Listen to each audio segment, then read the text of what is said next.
ঈদের ছুটির পরে আজ থেকে চলছে অন্তর্বর্তী সরকারের সময় শিক্ষা জীবনের প্রথম পাবলিক পরীক্ষা এসএসসি।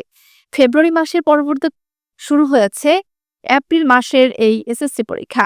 বৃহস্পতিবার সকাল ৮টা থেকে শিক্ষার্থীরা অপেক্ষা করছে পরীক্ষা হলের সামনে। শিক্ষার্থীরা বলছেন প্রথম পরীক্ষা, তাই আসন খুঁজে বের করতে একটু সময় হাতে নিয়ে আসতে হয়েছে।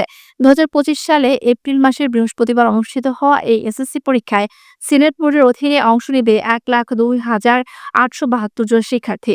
অন্তর্বর্তী সরকারের সময় অনুষ্ঠিত হওয়া এই এসএসসি পরীক্ষাকে কেন্দ্র করে সকল ধরনের নিরাপত্তা নিশ্চিত করা হয়েছে।